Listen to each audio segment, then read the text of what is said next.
buried deep within the planet, which future sensors could pick up.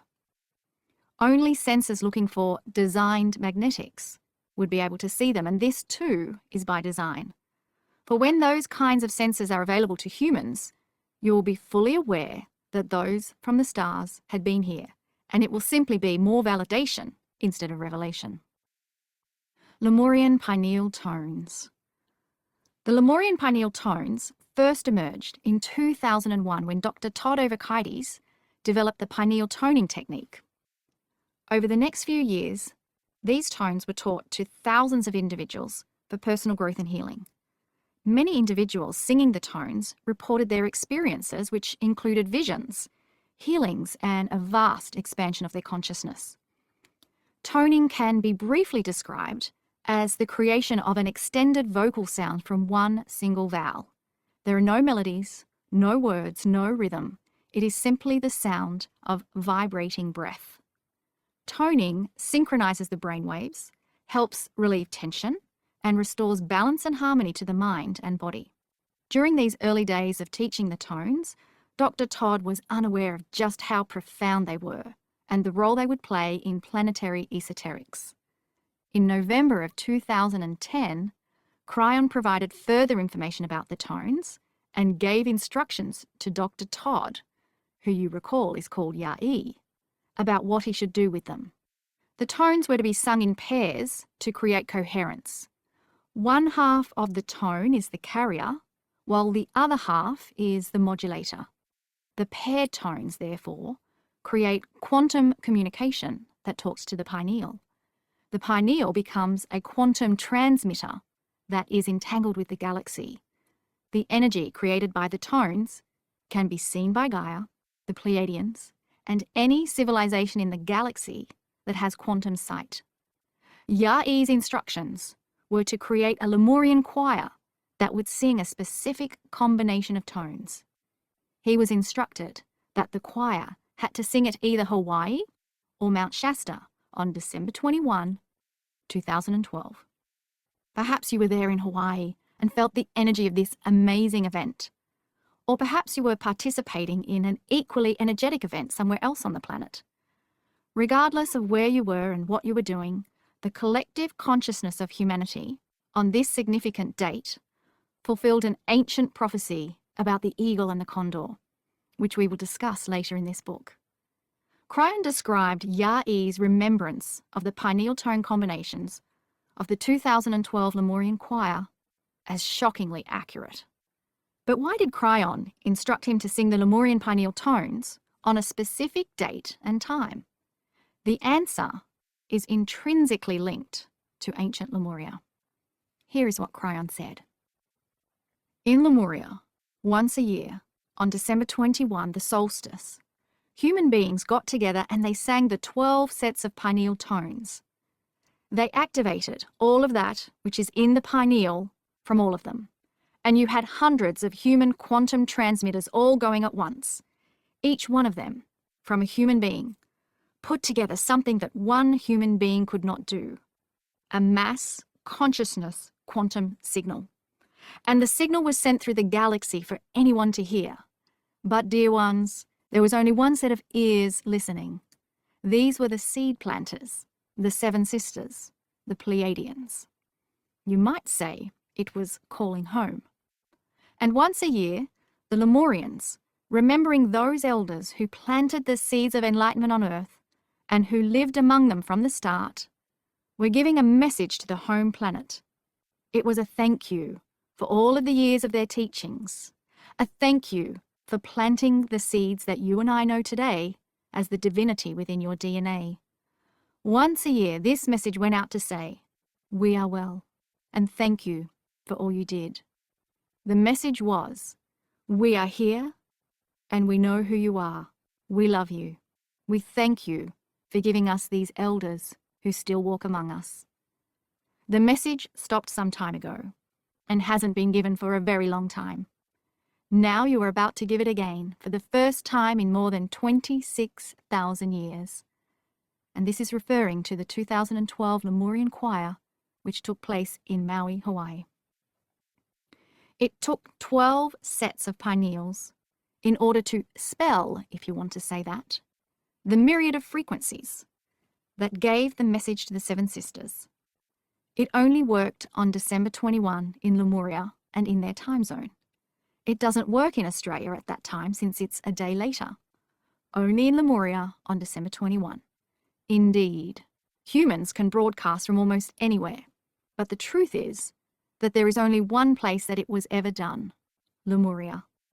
The time centre for the Earth is there, not in London, and this is new Crine information, indicating that GMT or UT is only a product of culture and maritime designation, and not the true centre time of the planet. In 2012, that day represents the galactic alignment, which slowly moves the wobble of the Earth, the precession through the equinoxes, and it's all there, and that's when they listen. The profundity of this is that they have not heard from humanity in 26,000 years until now. Ya'i's house will be complete in 2012. And for those of you who sit there in that energy and vibrate in that energy, I want you to feel it, that the pineal will be activated, the transmission will be sent, and there's going to be a lot of rejoicing in that constellation called the Seven Sisters. It's going to activate other beings on the planet who have been waiting for this. For this transmission says, we remember who you are. We remember who we are. We are ready to move forward to do what we came for. What is that? We are planting the seeds of peace on Earth so that this planet will eventually be able to foster yet another planet someday, as they fostered you, and, in a quantum state, go somewhere else and begin to plant the seeds. Cryon channeling given in 2011. Hopefully you now have an appreciation of the significance of the 2012 Lemurian choir. But what about the significance of the tones? What are the mechanics behind them?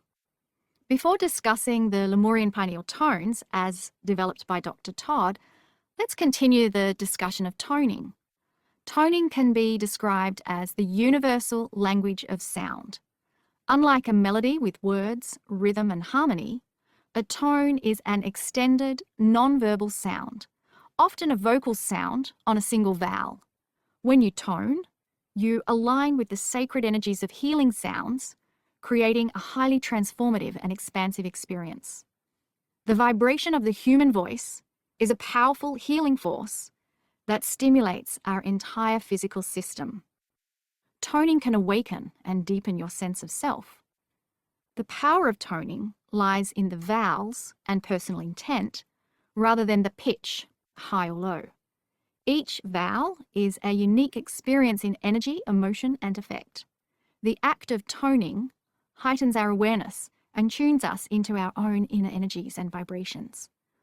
Toning is a highly intuitive experience, and most of us have been doing that since birth. One of the wonderful things about toning is that no two people tone in exactly the same way. The point of toning is not the quality of sound, but your experience of the vibration produced and the effects on your body. There is, therefore, no right or wrong way to tone, which means everyone can do it. Regarding the Lemurian pineal tones, Crine has said this. Esoterically, it is believed that the tonalities have a multidimensional overtone structure that creates light within your DNA field and a patterning which can be seen by a quantum engine. This is correct and is the definition that Ya'i is aware of. But it's even more than that. It is the return to the most basic communications you have ever known. Some of the tones seem funny. How many tones can the doctor make? How many funny noises are there? How fast can you do it? And to the 3D observer, it's very odd. That's all they can see and hear. Funny noises and motions. Take a beautiful rainbow in the sun, with a mist occurring so that it glows. And the colours are beautiful, almost surreal. Now take away colour sight, and you're looking at it in shades of grey. Now take away most of the shades of grey, and it appears as one black line. The 3D human being looks at the one black line and says, I don't understand it, but it feels okay. I don't know what's there, but somehow it reminds me of something else. So I want to tell you what you are looking at metaphorically. You're looking at a rainbow with infinite colors you cannot imagine, and only the quantum sight of God can see fully. When you involve yourself with intent for the handshake that is there, in communication with these quantum noises and sounds and rhythms, you are awakening your remembrance with your own quantum DNA. Eventually, this remembrance will flood through the very fabric of the quantum parts of your body, and the Lemurian in you will be awakened. Now, what does that mean to you, old soul? Let's start with some basic cellular level information. When structure is balanced and snaps into place, you live longer. And if that weren't good enough, you live longer with a better attitude, because the balance starts to reawaken the core information of why you are here. Mothers become better mothers, and fathers become better fathers. There's no limit to what can be improved in your life. Compassion increases. I wish to take you back in time, only 30,000 years ago. Lemuria was still high and the water had not come up yet.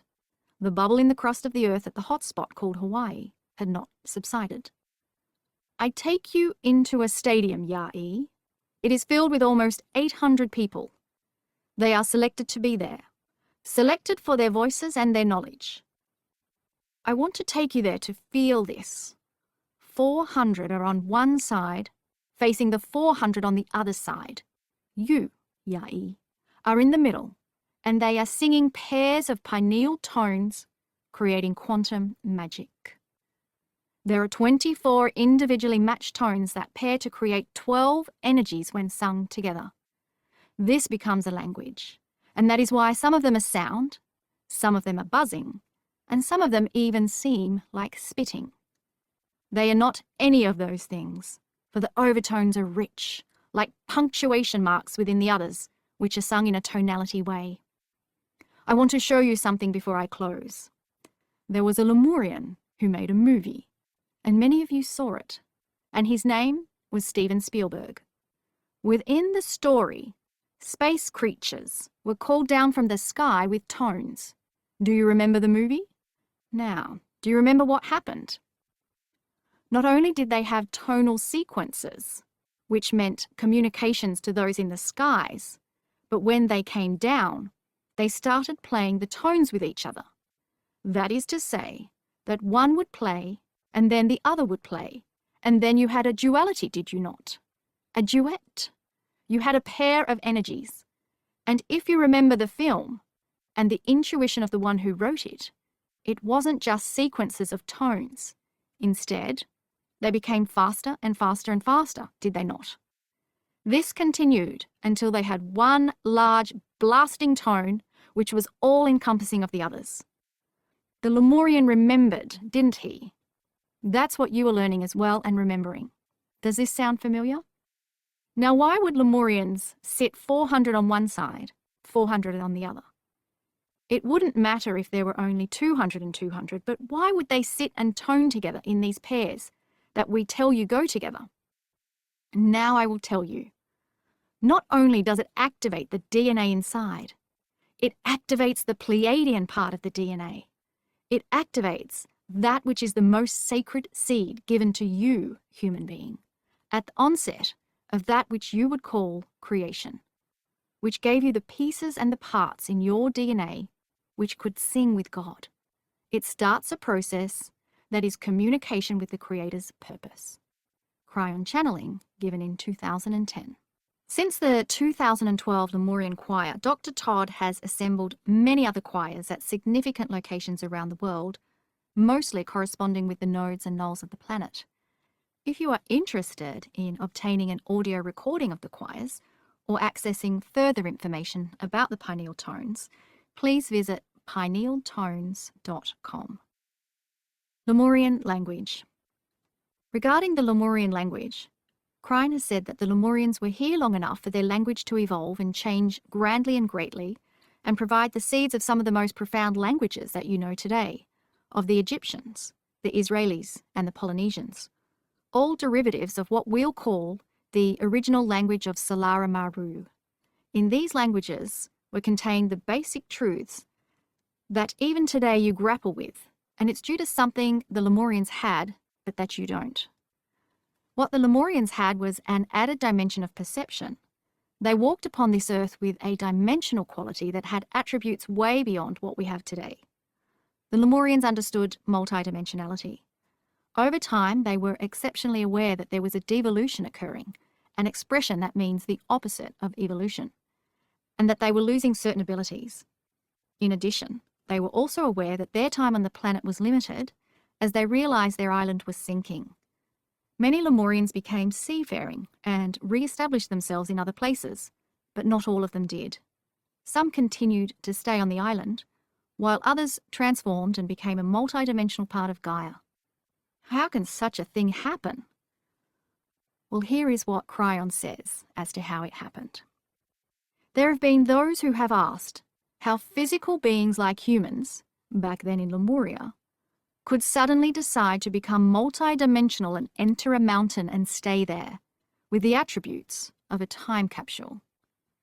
The Lemurian story of Telos and Shasta. Well, that is too unbelievable. It's not something that you can conceive, and it becomes eye-rolling information to those who hear it. Truly, it's because the Lemurians had a perception given to them by the Pleiadians that was equivalent to one more dimension than you have. Let's back up for a moment and do some disclosure. We know that talking about a race of beginning humans who had extra-dimensional perception is a wild idea. But there's some evidence, and I will now give you something to think about. The closest ancient race that you have artifacts for are the Sumerians.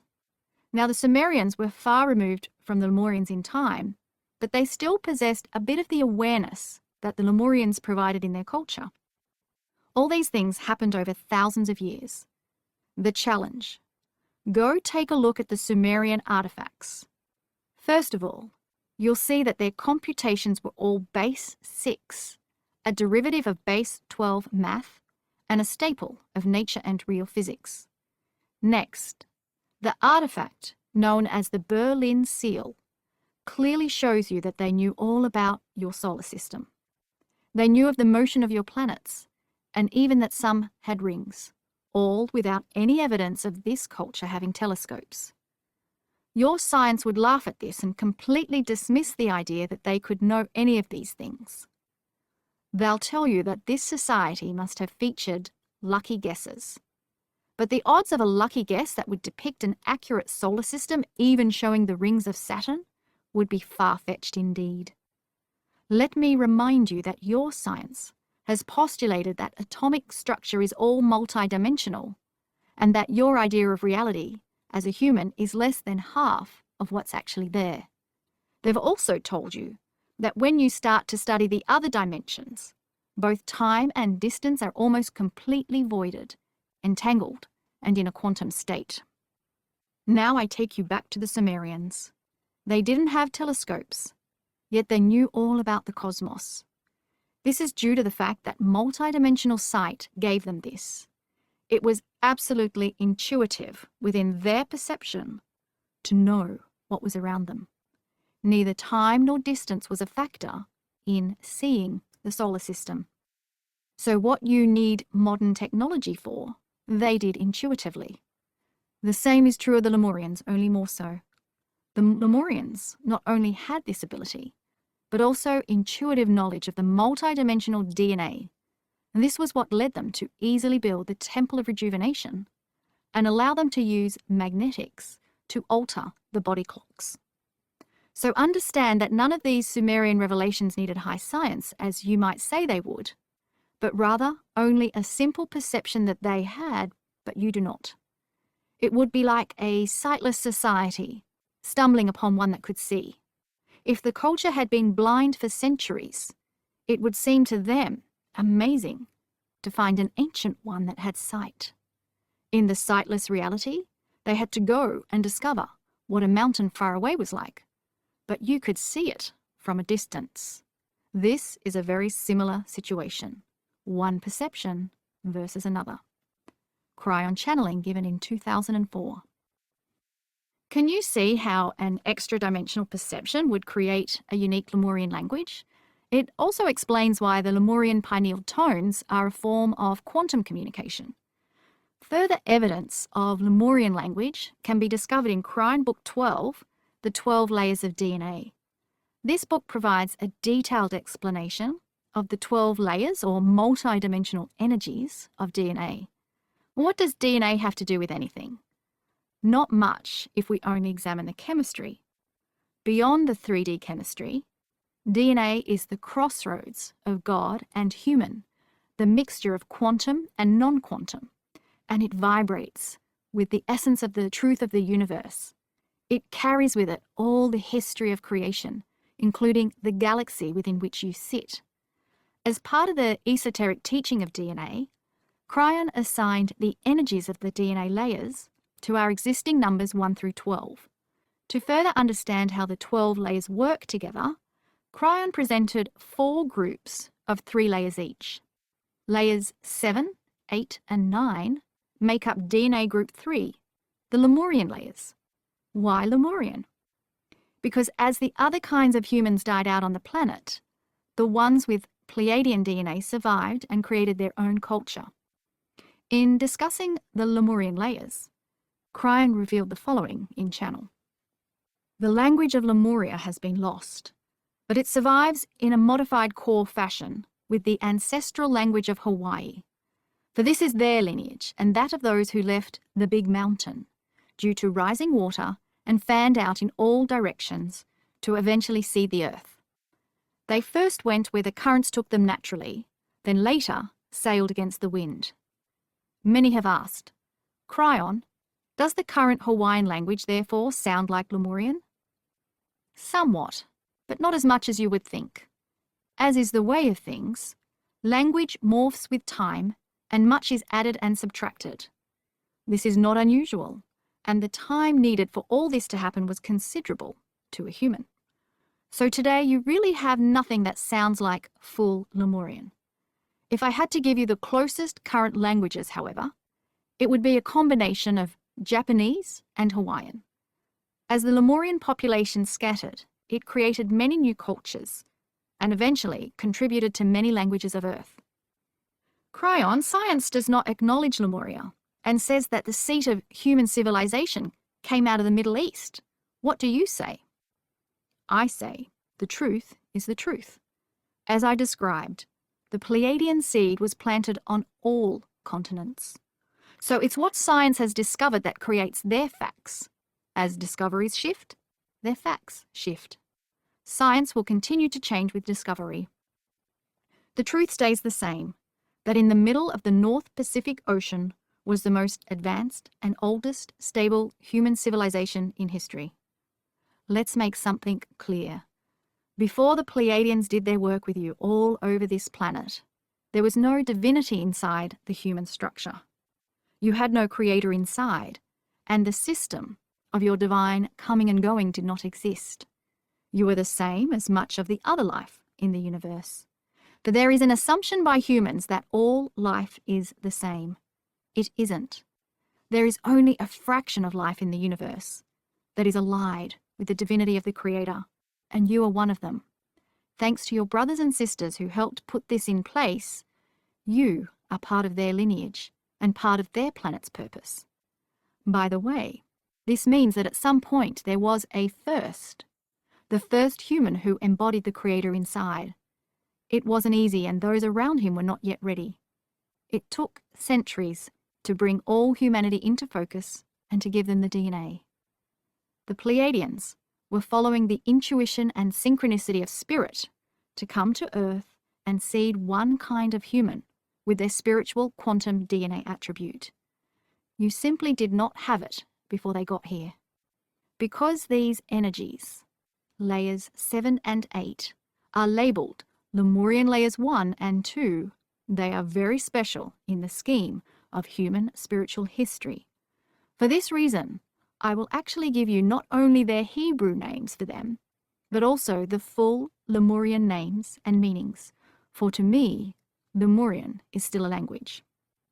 And the author's note here is that only the Lemurian names and meanings were presented. Please see Cryon Book 12, The 12 Layers of DNA, for the entire channeled message. ᎠfruģᏰṕημα is the Lemurian language name for layer 7.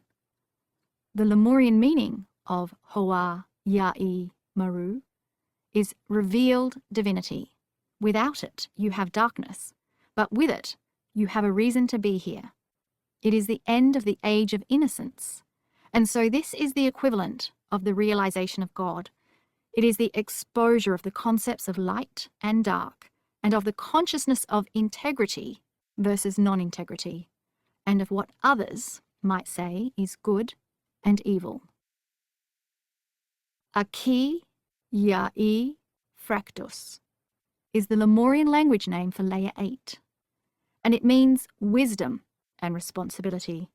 This is very Lemurian, for here is the first large society in existence who knew they were different, somehow spiritual, quantumly endowed, multi-dimensionally aware, and responsible for finding spiritual purpose. It is these who gave wisdom to the others and who planted the seed of knowledge that would eventually spread all over the earth. Today, most humans on earth eventually search for the Creator as soon as they are old enough to do so. This is an attribute that is caused from missing the other side. You know intuitively that you are part of God, that your soul essence isn't just biology. It causes even the atheist to cry out to God the instant before he leaves the earth on his deathbed. Sometimes in solitude, sometimes not. For it is imprinted in his DNA within the 12 energies that God is inside and is related to him. ᎠfruģᏰṕημα sounds a bit like a formula, does it not? It actually is, for in Lemurian, it represents a saying that they had. The saying they had was posted above the Temple of Rejuvenation, a place where they were able to extend life with the magnetics of the geology around them. The saying was, "The solution to your problems lay at the feet of practical things." This saying is not that elegant, for remember, this civilization was not yet that wise itself. But the saying was an axiom of wisdom that encouraged those who saw it to take care of the practical things in life before esoteric things. It is the forerunner to many of the ideas of today that indicate that if you know yourself first, then all will be well. This is not high-minded esoteric thinking, but rather it is practical thinking that contains the idea to look inward to solve outward issues, and was one of the core beliefs of the Lemurians. It also pushed them into action and invention quicker than other societies to follow, for they viewed the practical as something very much aligned with spiritual values. In Lemurian, the word Ya'i appears in both of the Lemurian layers. This is because it was a placeholder for the word wisdom in their language. Anytime it occurred, it meant that whatever followed would have wisdom connected to it. It was also an honoring of the great Lemurian scientist, Ya'i, who gave them the technical design for almost everything that healed them. The Lemurian language was a combination of linear words with a syntax construct combined with word symbols, such as Ya'i. Therefore, you couldn't read it in a linear way as you are doing now. It was more conceptual. Eventually, the word symbols became only marks, almost like shorthand of sorts, and Ya'i was one of those marks. There are languages you use today that continue to use the Ya'i mark. Look for them and smile at the revelation of where the mark came from. In Lemuria, they had something you do not. They were fresh from the seeding of the Pleiadian culture. Multidimensionality was a way of life, and they had no problem understanding something in a quantum state of seeming randomness. Were they advanced scientifically? No. They had no computers or telescopes, yet they knew about DNA. They knew about the solar system and even of the galaxy. Did you ever wonder how so many of the ancients knew of galactic motion? Yet when modern men, with modern tools, started traveling, they were afraid they would fall off the edge of the earth. There was not even the acknowledgement that the earth was round. Seemingly, humanity had lost everything they knew about the stars and was starting over. And you might say that's exactly what happened. As modern men became more scientific, they became more 3D. The ideas of quantum thought became separated into religion and spirituality. Some of it split off to become occult and even witchcraft. But the truth is that it was not seen as being solid science, for it wasn't predictable, couldn't be seen, and didn't make 3D linear sense. The ironic twist is upon you, for it is science that is discovering the quantum state, where particles behave in a random fashion and can be in two places at once. It is science that has discovered that the universe seems to be biased for life against all odds. It is science that will eventually discover the elegance of multidimensional energy, ironically, with the help of those who are esoterically based and who have spent years working with it. So the Lemurians had their temples of rejuvenation. The machines in those places were not really machines as you know it, but rather places of enhanced conscious thought. Isn't it interesting?